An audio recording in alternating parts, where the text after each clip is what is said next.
On 24 July 1936, 6 days after the outbreak of the Spanish Civil War, a cyclist found the bodies of Joan Salvans and his father Francesc not far from their house La Barata.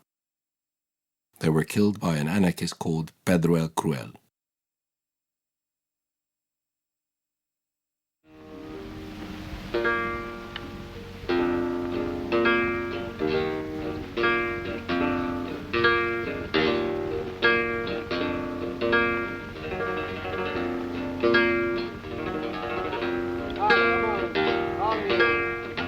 We travel through Spain's chaotic and violent decade with the images and stories of amateur filmmakers such as Joan Salvans from Terrassa, Catalunya, and Ernesto Noriega from Madrid, Castilla.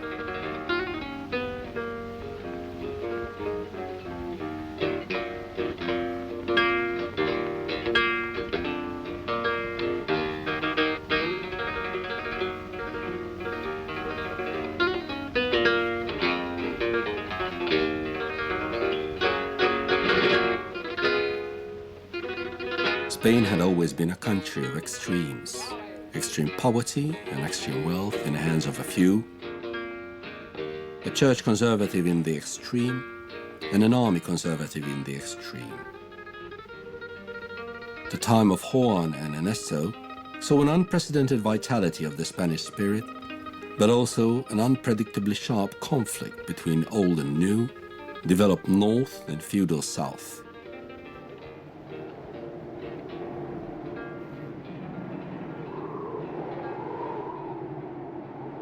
En los ojos se abren infinitos senderos. Son dos encrucijadas de la sombra. La muerte llega siempre de esos campos ocultos, jardinera que troncha las flores de las lágrimas. Las pupilas no tienen horizontes. Nos perdemos en ellas como en la selva virgen.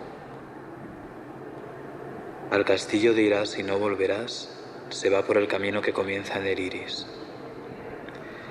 Muchacho sin amor, Dios te libre de la hiedra roja. Guárdate del viajero, helenita que bordas corbatas.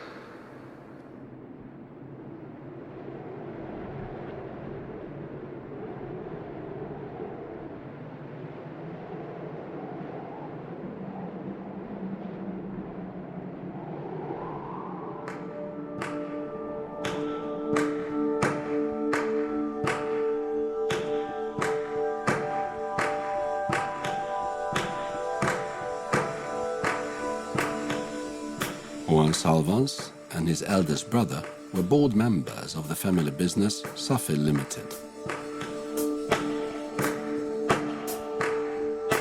Their father Francesc was the president. He presided 2 local banks as well, and was one of the most powerful local figures.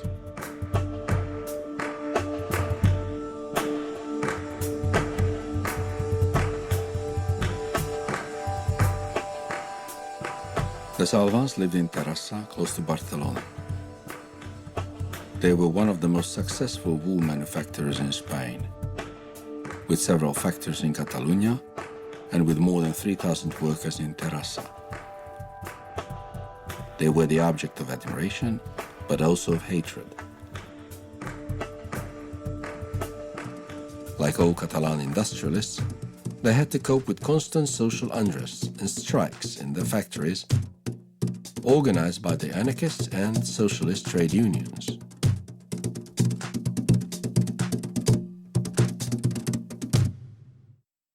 The anarchist movement in Spain was the strongest in Europe. In the north, its membership increased when large numbers of landless workers migrated from the poor south to the rich, industrialized Catalonia. One of them was a young guy from Andalusia, Pedro el Cruel, who found a job at Safil factory.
Joan Salvans was an enthusiastic filmmaker. He loved to film his fiancée, Mercè, made documentaries, fictions, and was the thriving spirit of the Catalan amateur film movement. Like his father, he was a member of the Liga Catalan party that stood for autonomy and a member of the board of a local bank.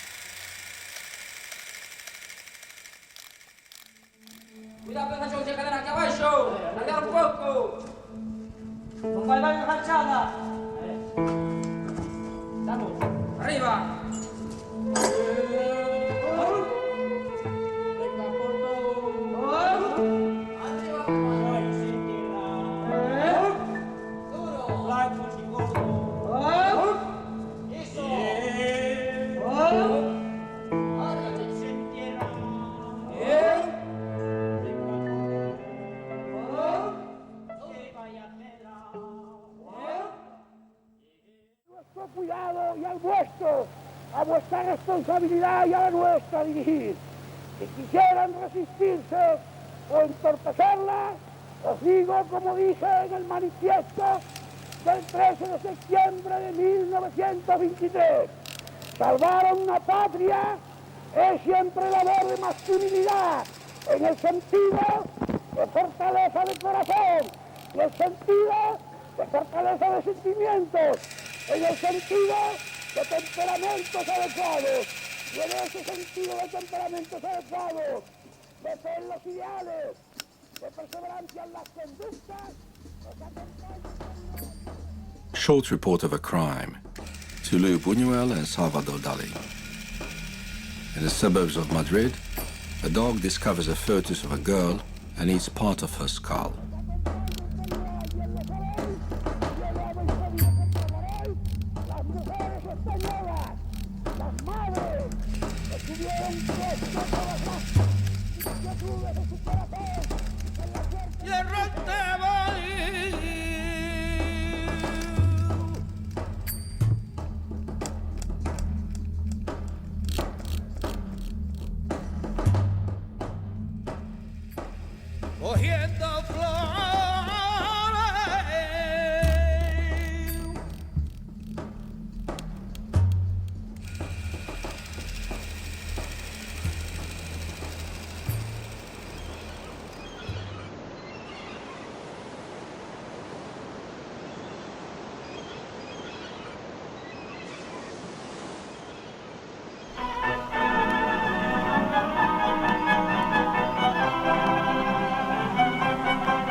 La guapesa y la solera, y el embrujo de la noche sevillana no lo cambio por la gracia cortijera y el trapío de mi jaca jerezana. Mi serrana va a la gropa como reina con espuelas de diamantes a los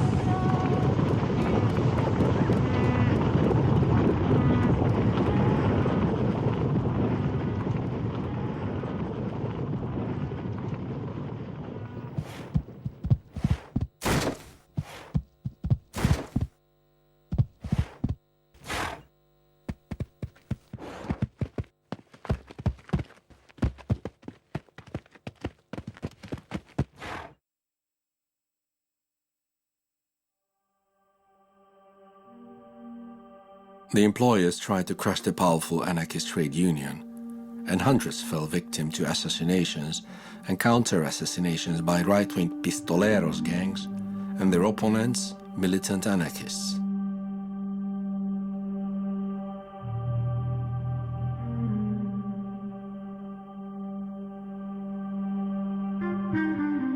Joan apparently did not feel threatened. He went out camping in the Pyrenees with the club of mountaineers of which he was the chair.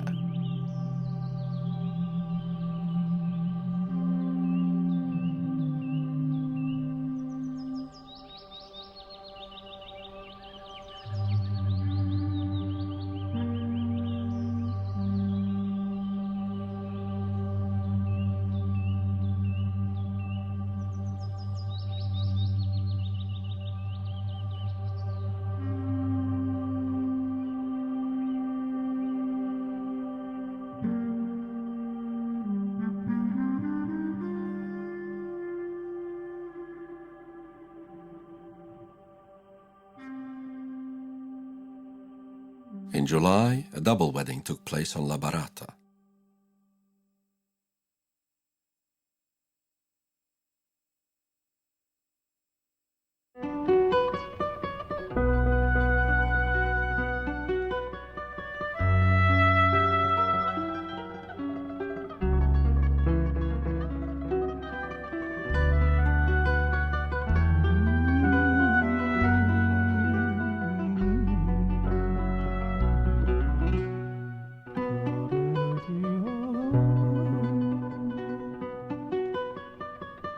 The wedding was celebrated by the Bishop of Barcelona, Irurita.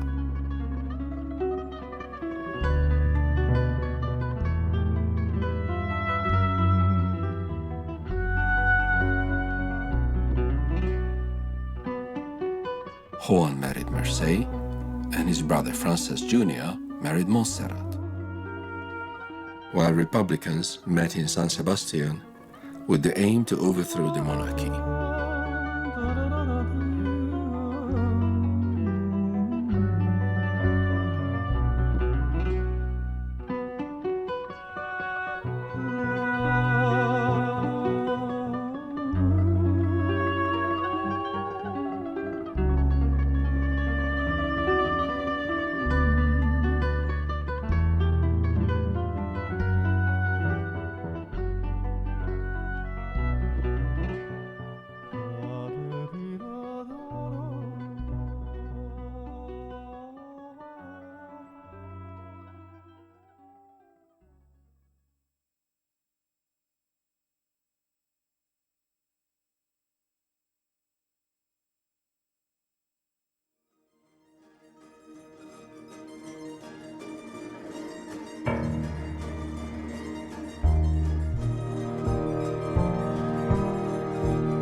In the first free elections in 60 years, the overwhelming majority voted Republican. 2 days later, the king, warned by his generals that the army would not back him any longer, left the country, and the Republic was proclaimed. One of the new leaders, Prime Minister Manuel Azaña.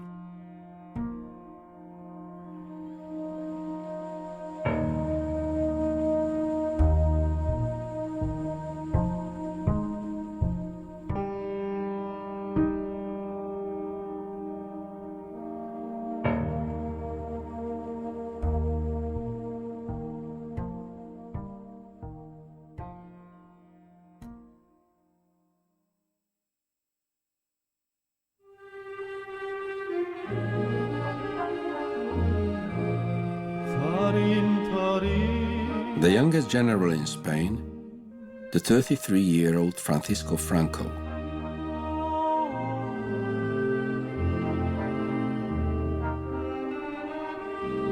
And Milan Astray, the ruthless general of the Spanish Foreign Legion, were the arch enemies of the Republic.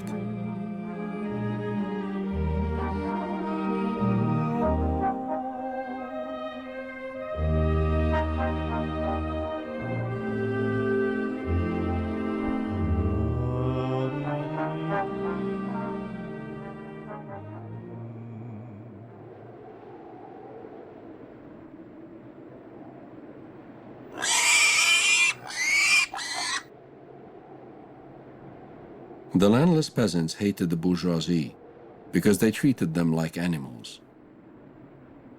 One of them said, "When we looked at the landowners, we thought we were looking at the devil himself."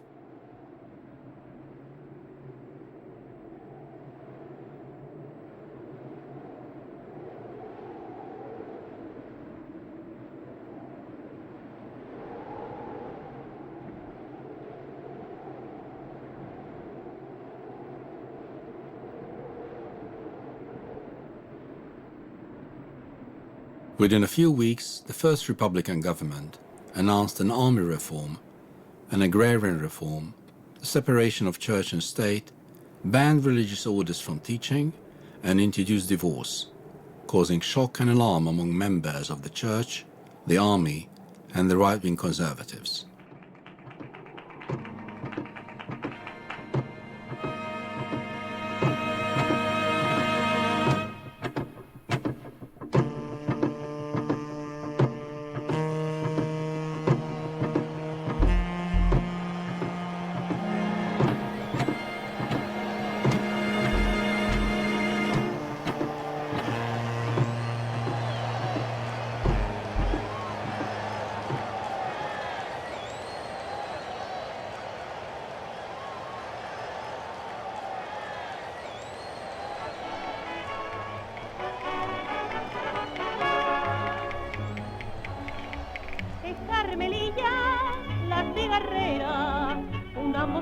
Como no hay dos, es morenita y es trianera y tiene en su cuerpo la gracia de Dios. Los señoritos van a Triana a ver cuál de ellos la puede lograr, pero con oro nadie la gana porque es gitana de calidad.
General Capo de Llano visited a burned-down convent.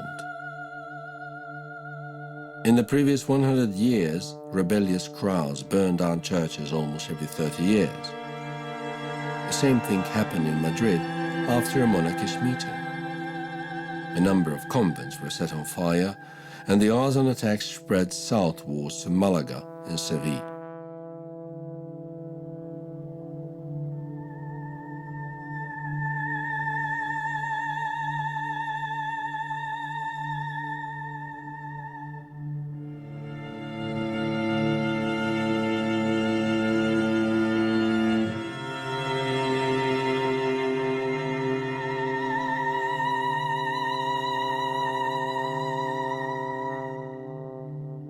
Around the same time, the anarchist trade union splintered.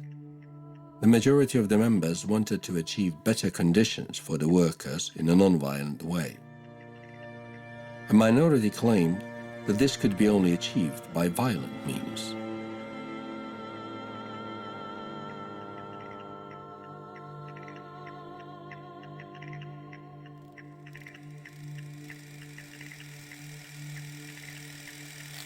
While the after effects of the church burning spread through the country, a peaceful happening took place at La Barata.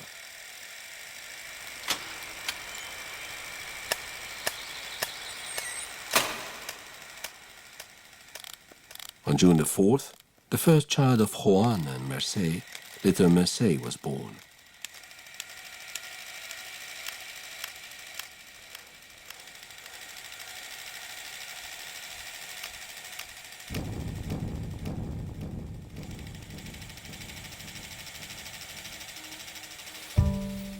In Madrid, there was a young student, Ernesto, who loved beautiful women and cinema.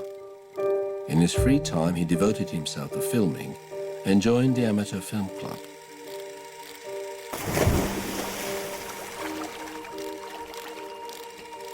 He greatly admired the German and Russian avant-garde filmmakers.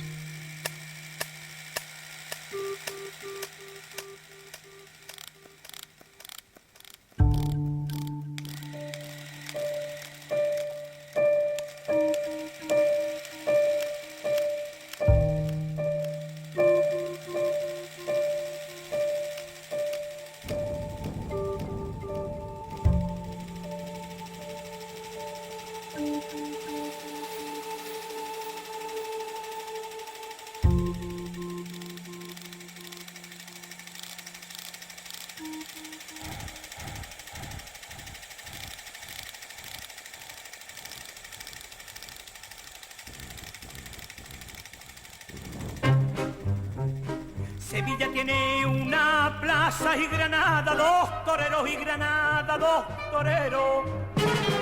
Pero La Palma es de Ronda que tiene a Pedro Romero, que tiene a Pedro Romero.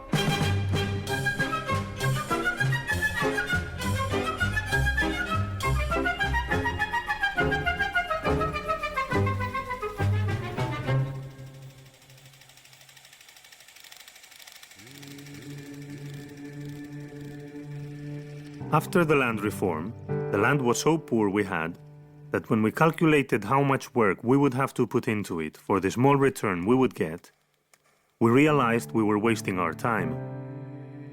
A lot of the landless and smallholders came to the same conclusion.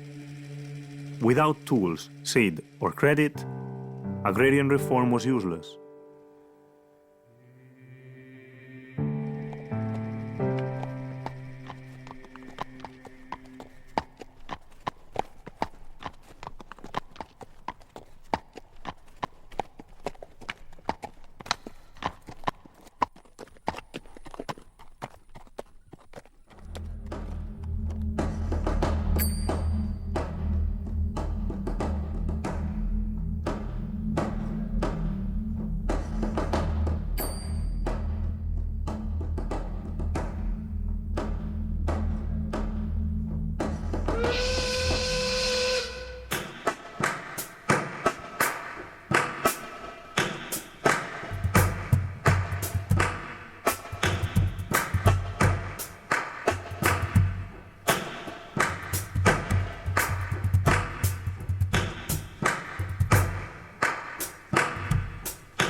Under the new Republican government, strikes and social unrest continued.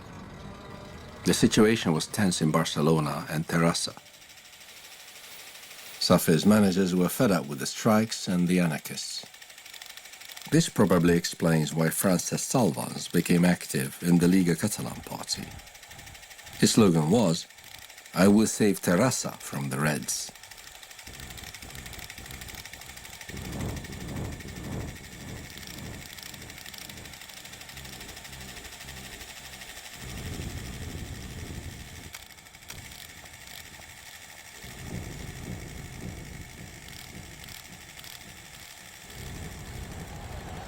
In September 1932, Prime Minister Radanya approved Catalan autonomy.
In each village, there would be 2 or 3 men who were relatively rich. They were men whose ownership of some olive groves or pasture land meant that they did not have to work with their hands. They were the people who ruled the villagers' lives. It was this class which sabotaged the Republican regime.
While Joan and Mercedes enjoyed their trip to Paris, strikes and uprising continued in Spain.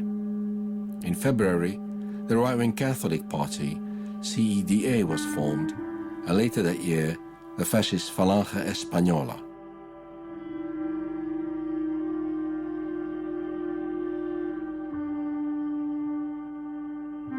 Francesc Salvans was elected in the Spanish parliament for the Lliga Catalan party in the November 1933 elections. in which a right-wing coalition won over the divided left.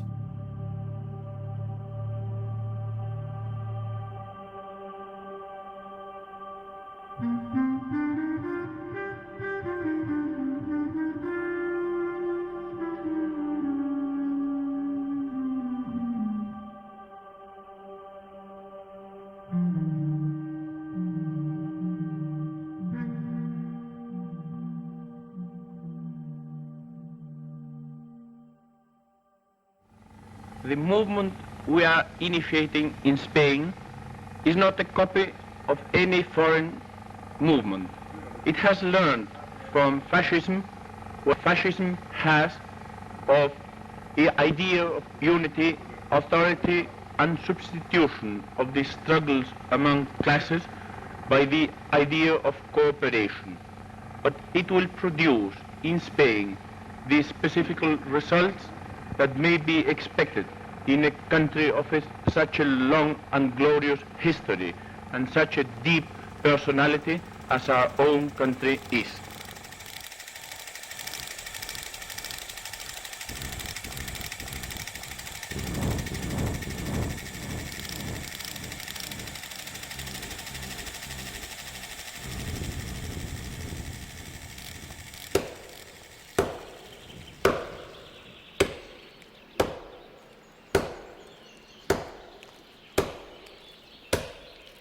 In the next 2 years, the new right-wing government demolished the reforms that had been introduced by Manuel Azaña and his government. An anarchist uprising took place in Aragon and Catalonia.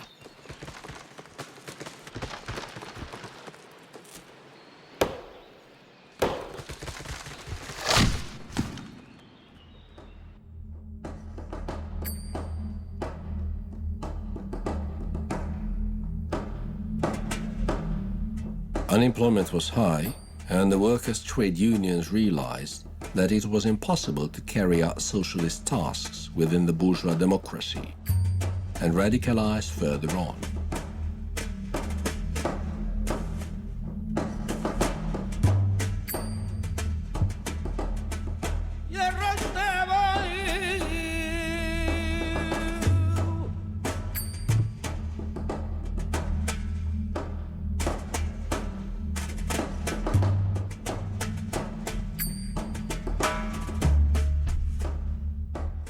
It must have been very disappointing for the Salvans as well that the right-wing government abolished Catalan autonomy. The army crushed the Catalan movement. Leftist Republican leaders and workers were imprisoned all over Spain.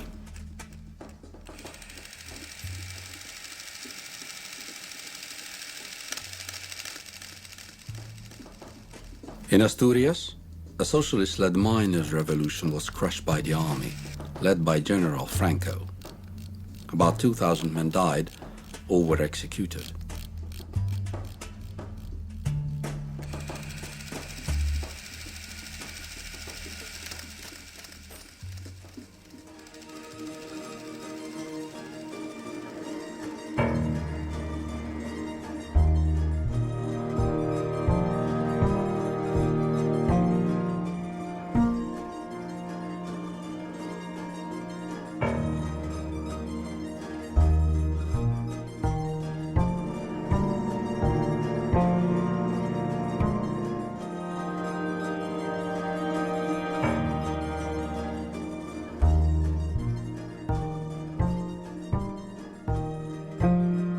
Socialist leader Largo Caballero sent a message from prison.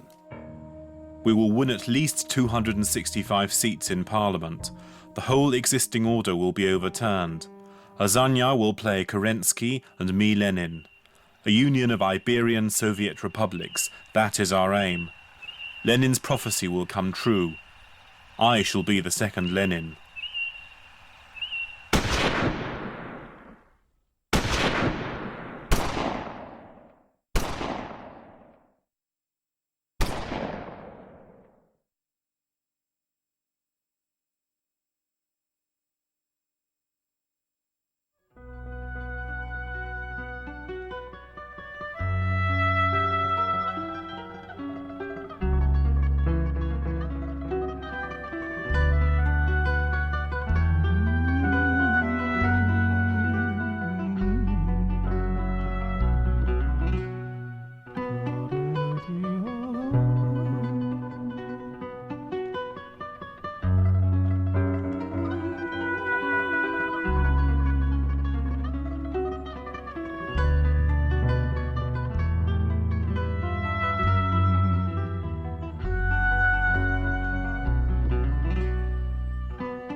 At the Salvans, everything is peaceful.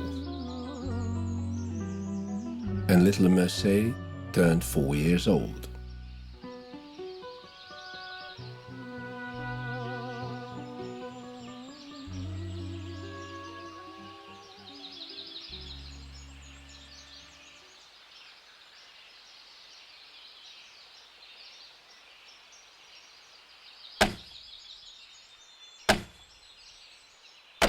By this time, the young guy from Andalusia, Pedro el Cruel, had become the leader of the militant anarchists in Terrassa. He bombed the town hall, the prison, and killed the Sufil manager who fired him. The whole town felt relieved when he was imprisoned.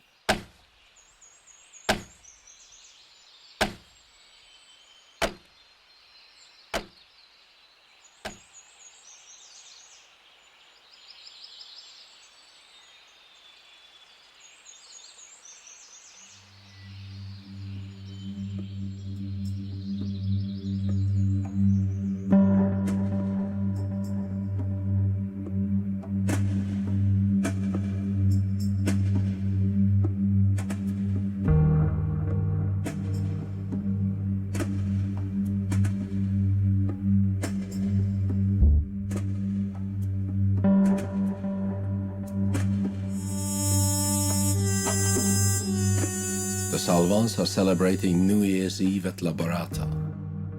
In the meantime, the impossible became possible.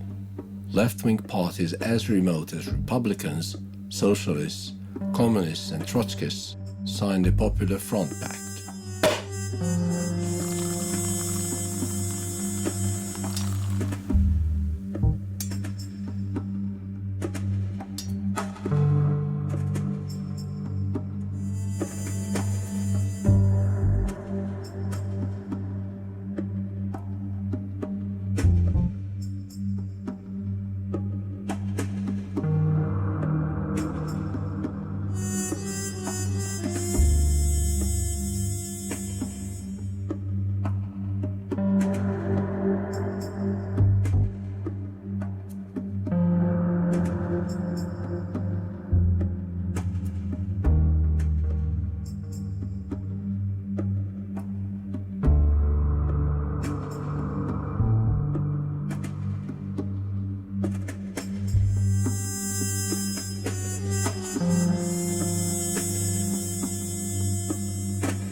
In February 1936, the Popular Front, in spite of an anarchist boycott, won the general elections with a narrow margin over the right.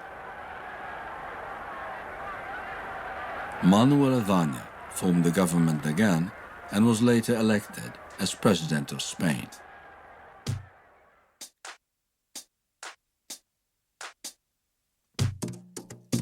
The Popular Front government immediately upset the right by proclaiming an amnesty for all left-wing prisoners, outlawing the Phalangists and granting Catalonia autonomy.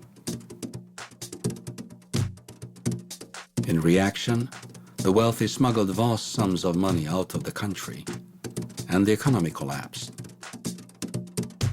In the first 6 months of 1936, the Safil factory's wool production dropped. Millions were on strike in Spain, bomb attacks were rife, hundreds were killed or wounded. With the amnesty, violent anarchists such as Pedro el Cruel and common criminals were released as well.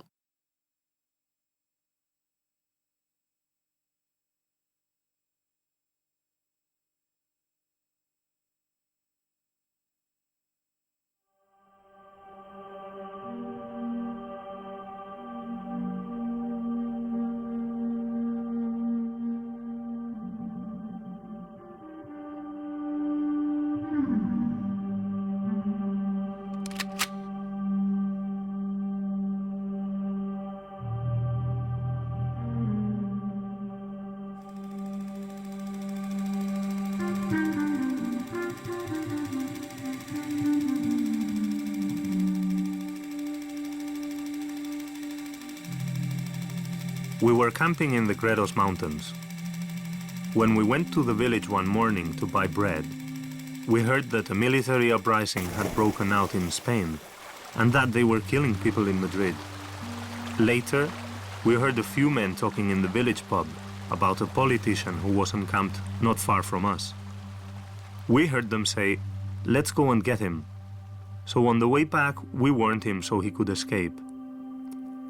Only much later did we find out that he was a parliamentary member of the right-wing CEDA. We did not expect the local militia to come after us.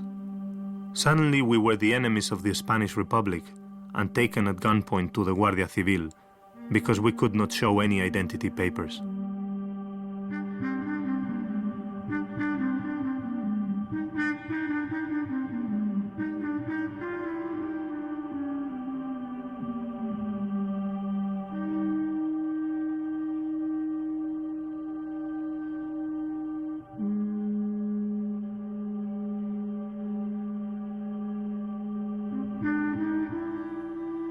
General Franco took over the command of the Army of Africa, the Foreign Legion, and the Moorish units.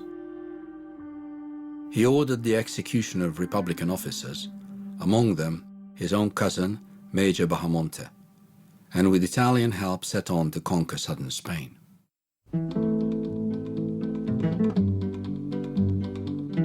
The uprising of the Nationalist Army against the Republic was a failure in Madrid and Barcelona because of the workers' defense.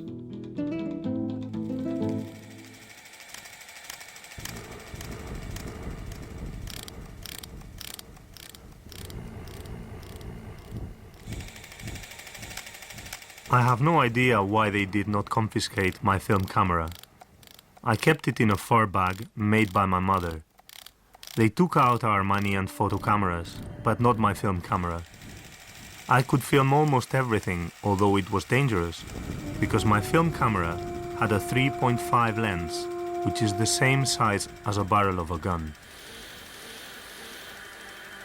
We were transported to San Martín de Valdeiglesias. Later on, this village became known as the slaughterhouse. The villagers shouted, "Prisoners, prisoners," when we arrived. And from all sides, guns were pointed at us. The whole situation was very frightening. We were registered and told that we had to go to Madrid to check our identity.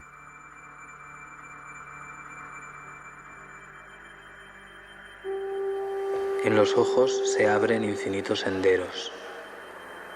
Son dos encrucijadas de la sombra. La muerte llega siempre de esos campos ocultos, jardinera que troncha las flores de las lágrimas. Las pupilas no tienen horizontes.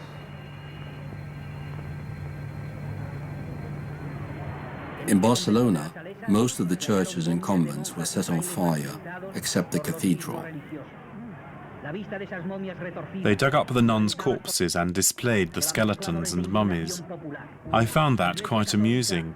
So did all the kids. When we got bored looking at the same ones, we went to another neighborhood to see the ones they'd dug up there.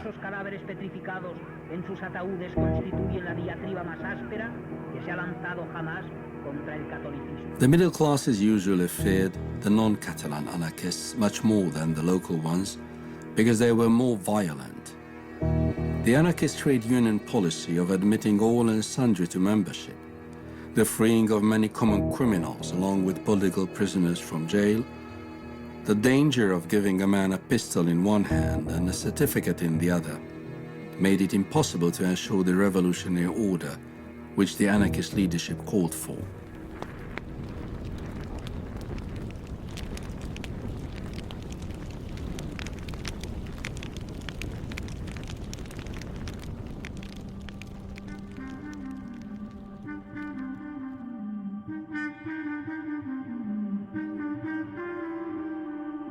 The next day, we were put in a lorry with a wounded militiaman, and that was our salvation.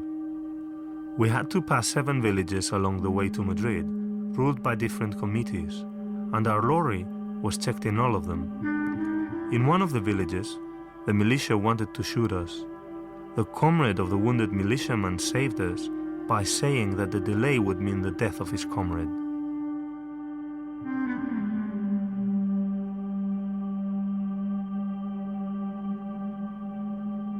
In Madrid, we were taken to the security headquarters. The building was surrounded by a crowd that shouted, "Hang them, hang them."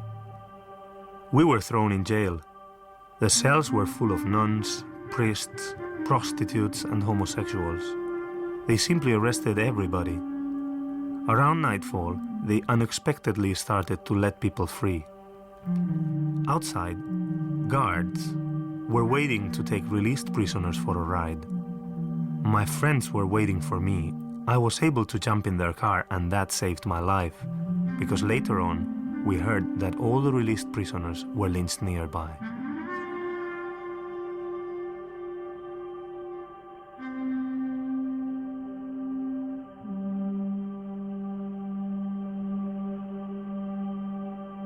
Anyway, the next day, I filmed my cousins with their fists raised on the last meters of film before bringing the film to the Kodak laboratory.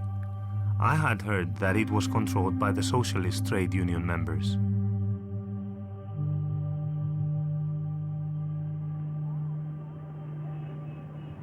Spain was now divided into a national and a Republican state zone.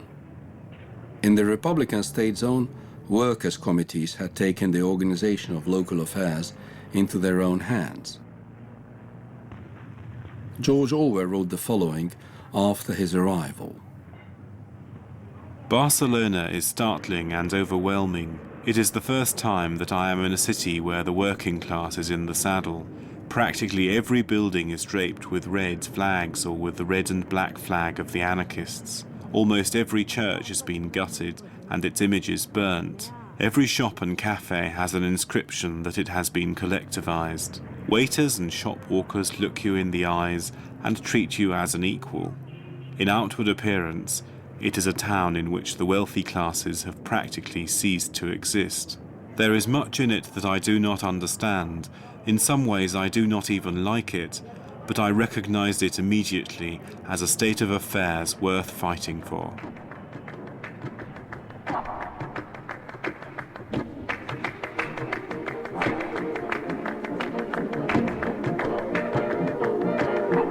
Salud. ¿Qué nos traes? Os traigo unos trozos de la vida del verdadero pueblo que lucha y construye un nuevo mundo. ¿Qué título llevarás?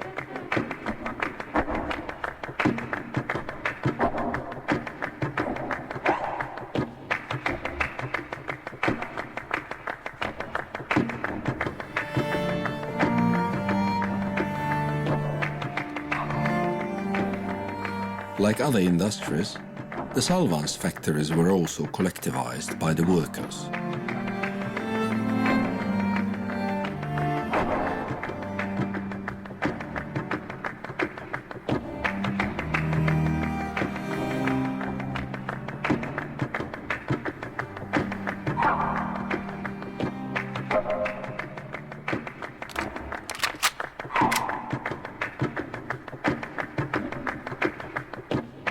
Juan's daughter Merce remembers it well. 6 days after the Spanish Civil War broke out, it was Santa Cristina's Day, and they were celebrating her grandmother's name day. Suddenly armed men came into the house and took her father Juan and her grandfather Francesc away. Later they learnt that it was Pedro el Cruel from Terrassa. Her father and grandfather were killed in the woods, not far from La Barata.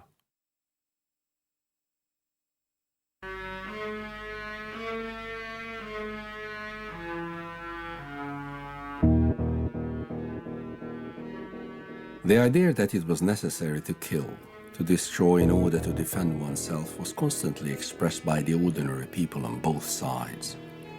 It stemmed from the type of mentality that refuses dialogue and compromise. Verbal violence was a social reality. However, to the majority it seemed inconceivable that the barrier between words and acts should be crossed.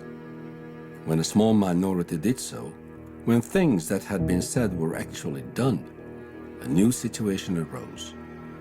Verbal violence prefigured a war which was not generally expected. It conditioned its outbreak and even hastened it.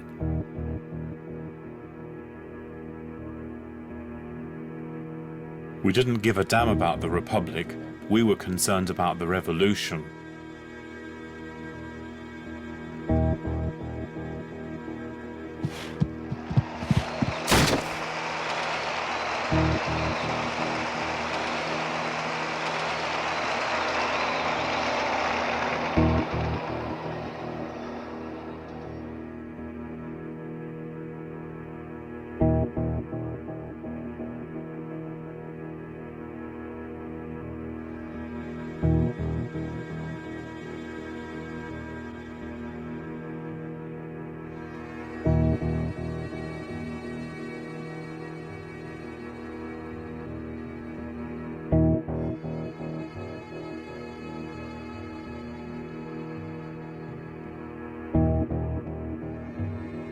Hitler and Mussolini supported Franco with army and weapons.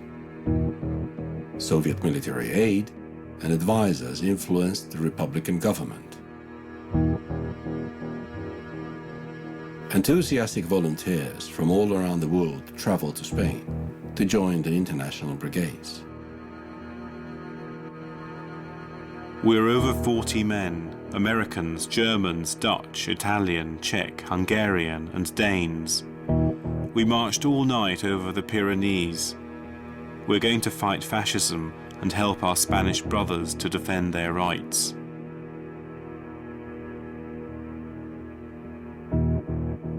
We are led by Hoffmann, a German emigre who lived through the Great War. Facing us, the German and Italian fascists also disguise themselves. Whenever the rifle fire dies down, we hear Hoffmann call, Kameraden, ihr seid Proleten wie wir. Warum kämpft ihr nicht mit uns gegen eure Unterdrücker? Followed by a salvo immediately after. Just before dawn, the bullets hit their target.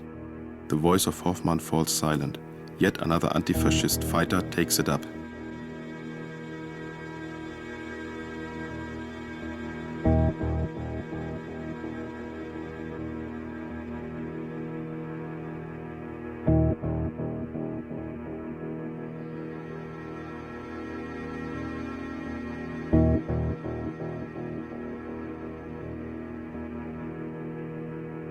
Los mandos de los frentes antifascistas de Aragón han acordado la toma de Siétamo. The anarchist column, led by Durante, who had a brother fighting for Franco, prepares an attack in Aragon. The attack was successful, and the anarchists halted the nationalist army.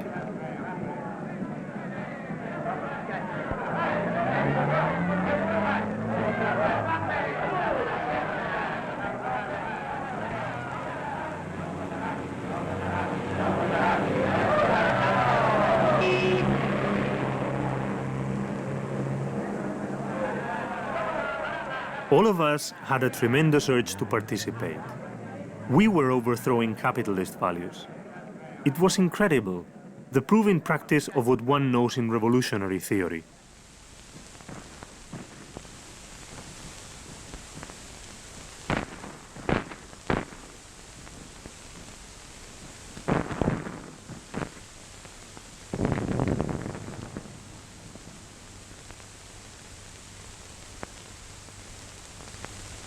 We are going to inherit the earth. There is not the slightest doubt about that. The bourgeoisie may blast and burn its own world before it finally leaves this stage of history. We are not afraid of ruins. We who plucked the prairies and built the cities can build again, only better next time. We carry a new world here in our hearts. That world is growing this minute.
General Capo de Llano, the commander of the nationalist troops in Andalusia.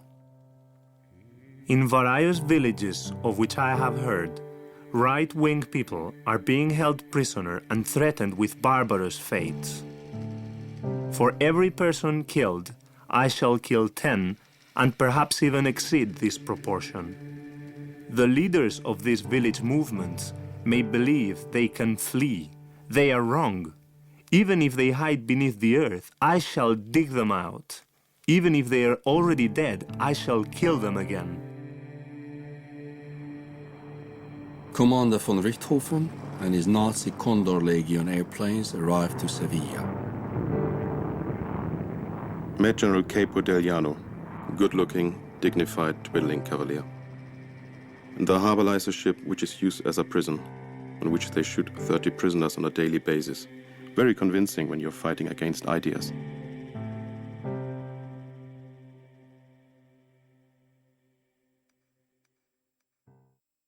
Like in most of the Republican zone, the Andalusian peasants hunted down the wealthy, the clergymen, and the nationalist military. On the other side, the nationalist forces killed Republicans systematically. For example, only in and around Granada, about 15,000 Republicans were executed, including the great poet García Lorca.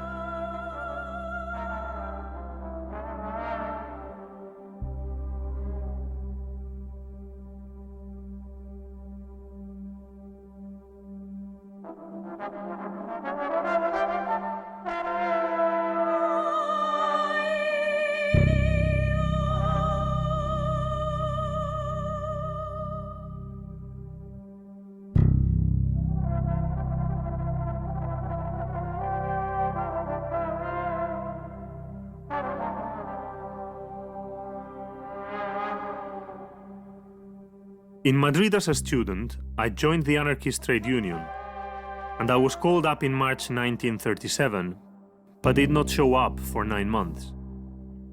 It meant that you could not go out because of the brigades, official and non-official, communist or anarchist, who would take you to the front immediately.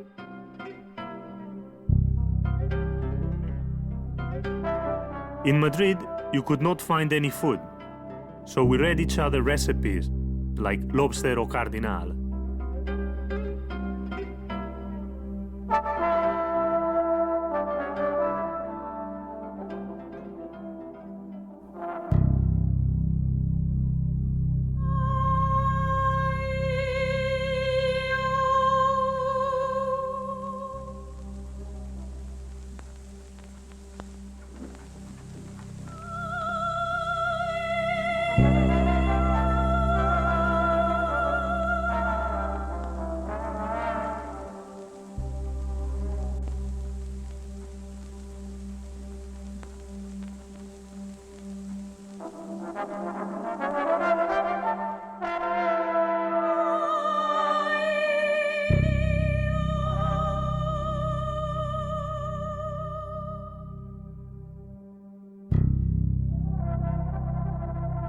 In the meantime, Franco was appointed head of nationalist Spain and of the army by his fellow generals. He took over the Falange Española, imprisoned its leaders, and expelled the monarchists.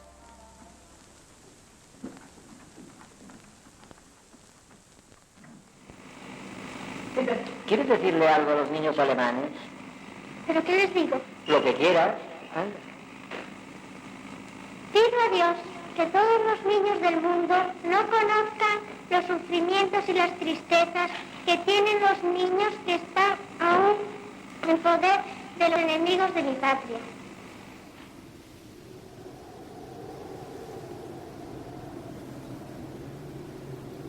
I stressed to Franco the necessity of ensuring that no one be shot without a trial. Franco took no notice of me.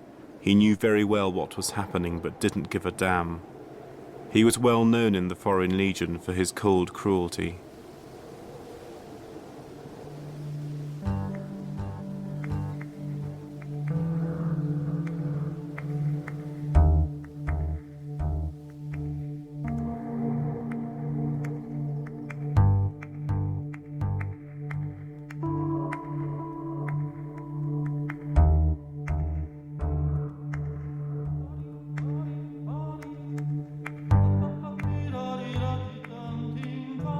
There were dead people on the streets of Madrid. They were just killed for no reason at all. For example, I had to put away my glasses and had to make myself a pair of wire instead. Wearing glasses was considered bourgeois in Republican Spain and therefore dangerous. Not to mention a tie, because wearing a tie was just unthinkable. They would have shot you right away.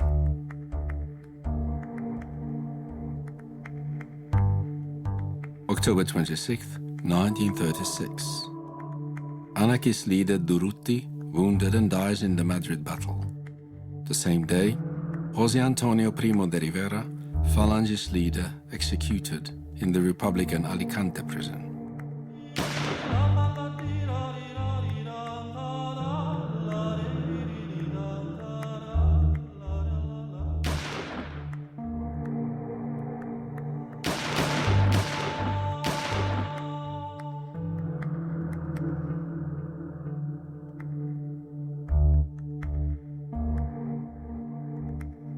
My whole family was divided.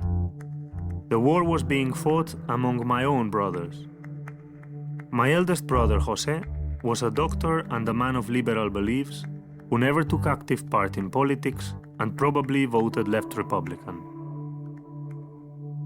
Francisco, a lawyer by profession and clerk at the town hall, was an extreme conservative. Timoteo was a dentist and a member of the Communist Party. And Leopoldo was a chemist and a member of the Falange.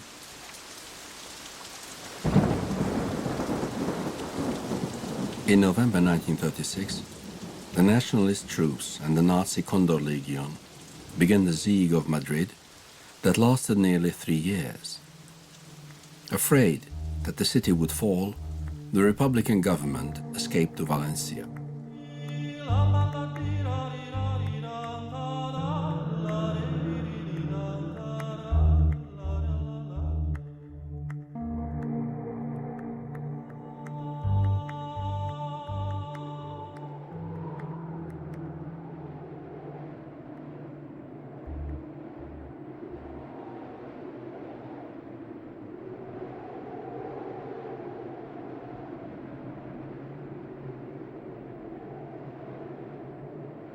La Barata, the dead man's house, was also collectivized by the workers of Terrassa. President Azaña lived here from December 1937 until the end of the war. It was only much later that President Azaña found out that the owner of La Barata, Salvans, a well-known industrialist, had been violently murdered, and this immediately ruined the comfort and quietness of the house. Those who knew of his extreme sensibility had carefully kept it from him, and this grieved him very much. The widowed Mercé and her daughters had fled, together with the other Salvans, to nationalist Spain and stayed in Seville until the end of the war.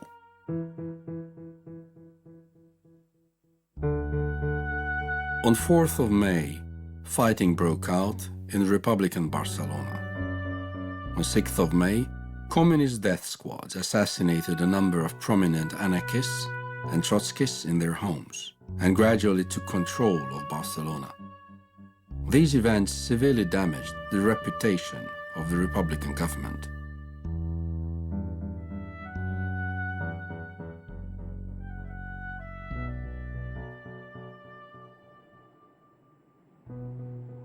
In July 1938, I was called up by the Republican Army and sent to Extremadura, to a place that was soon afterwards closed in by the National Army. I went into hiding with some others.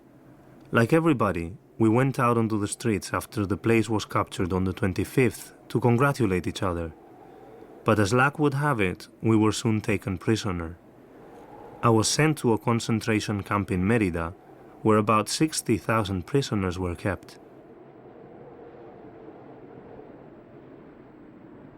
After 3 months, I was taken to a National Army fortress in Extremadura and given the choice of becoming a regular soldier or a Falangist. As a Falangist, I was paid better, so I chose the latter. Our captain was a Republican commander, but the Nationals had occupied the place where he lived, so had to choose and became a Falangist commander.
Los negritos son de Cuba, los de Cuba son cubanos, qué cosa Varga me dio a una nega seguí, calabaza me dio, quise reincidir, socorro pidió, inédito me di. A una nega ves un banco y la sala oscura estaba y de pronto dio la luz y a la panchita vio el blanquito hizo full. De miedo tembló, socorro pidió y corriendo salió.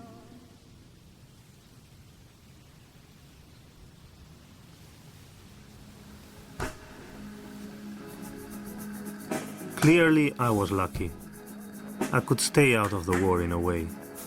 I never had to shoot anyone. They were at a distance of 700 meters, too far to shoot at. I occasionally shot in the air.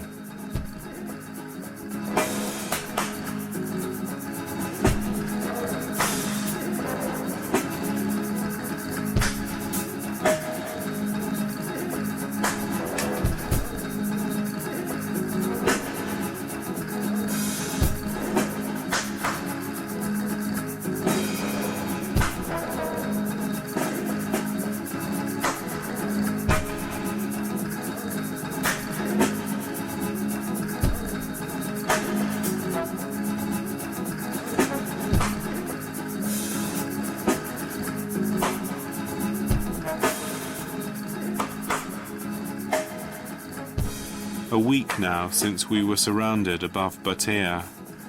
Apparent now that almost 70% of our battalion is missing, either dead, captured, or still wandering in the hills. Demoralization great. Some broke, want to kill somebody.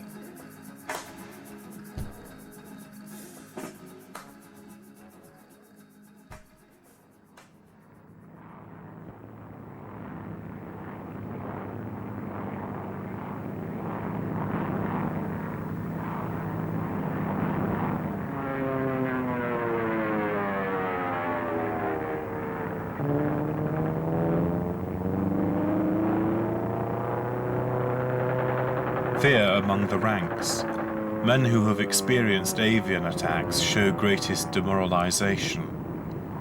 One carries a stick in his mouth at all times to prevent his teeth from chattering and equalize pressure between ear and outside. Others noticeably jittery when avian is called.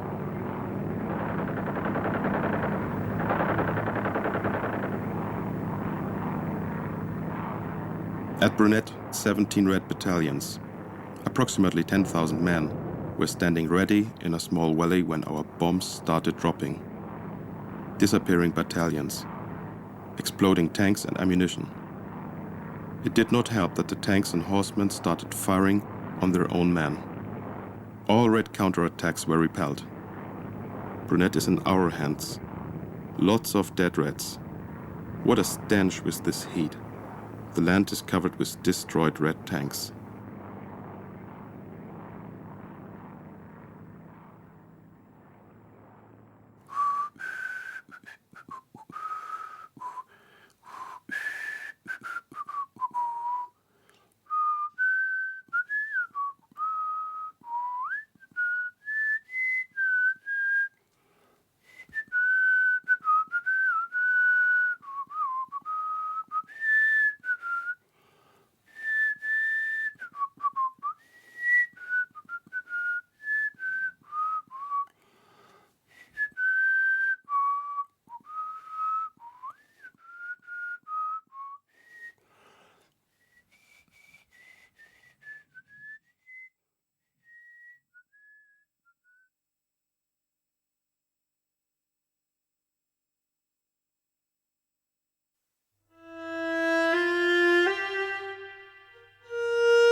By car to the front line. Reds are lying on high peaks and olive gardens on the other side and keep still. French, Belgian and English prisoners. Only the last ones are transported. The others are shot immediately.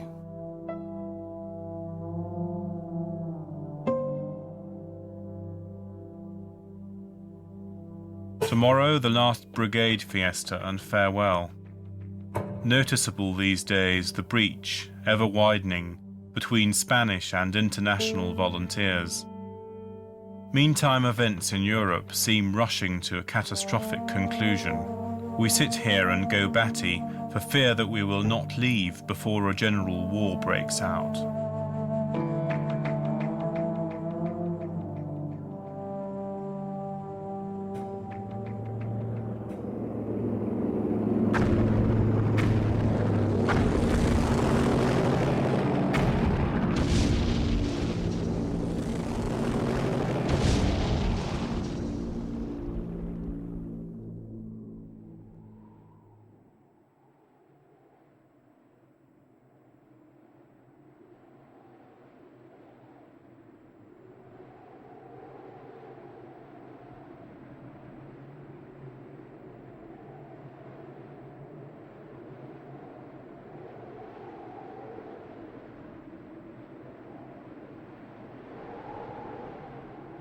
We exchanged commodities with the enemy.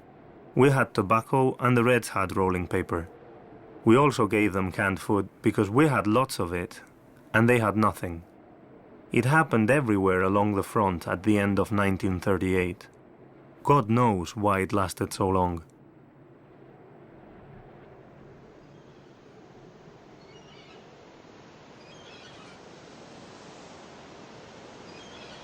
In 1938, the Nationalist Army reached the Mediterranean Sea. Republican Spain was now cut into two parts.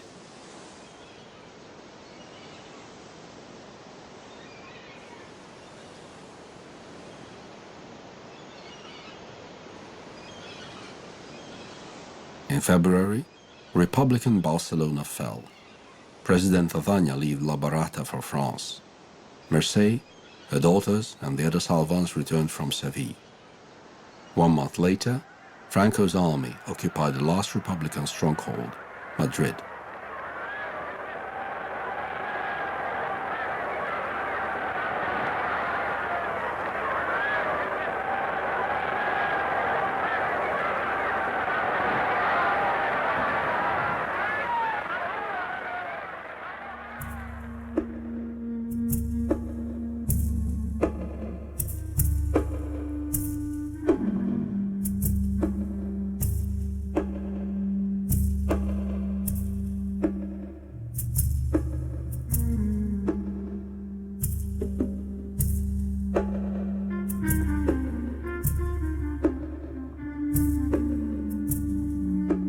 available information suggests that the death toll of the Spanish Civil War amounted to 500,000. An estimated 200,000 died in combat. It has been calculated that the Nationalist Army executed more than 75,000 people in the war, and the Republican Army 55,000. These deaths take into account the murders of members of rival political groups.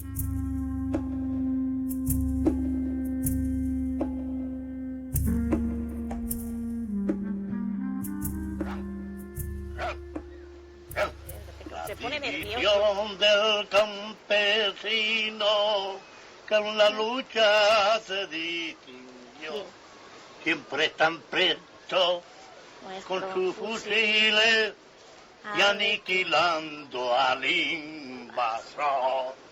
Al ataque campesino y al ataque sin cesar. Y al ataque campesino, ¡viva nuestra libertad!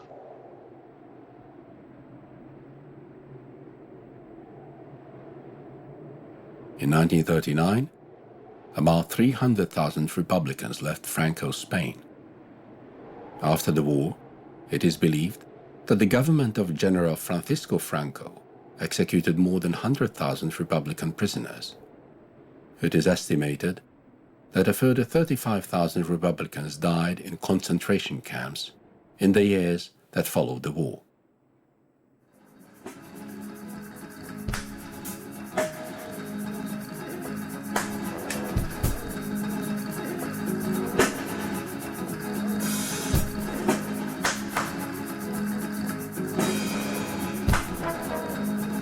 Julia and I were engaged after the war. Her father, who was an official in Parliament, and her brother had been killed. The people were clapping, not only because of Franco, but because they were happy that the war had ended.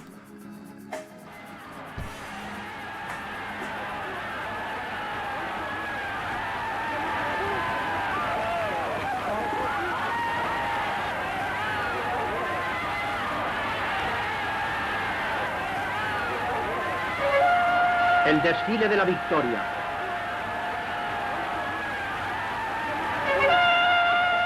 El general Varela impone al caudillo la gran cruz laureada de San Fernando.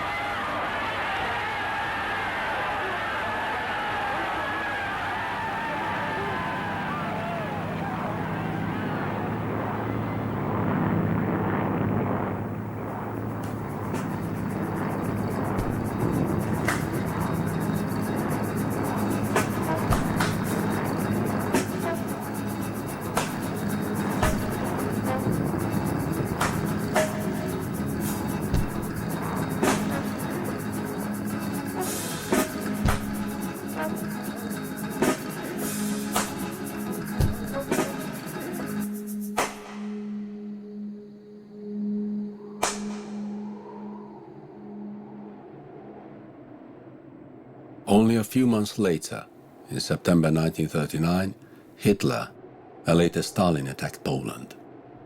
This was the beginning of the Second World War.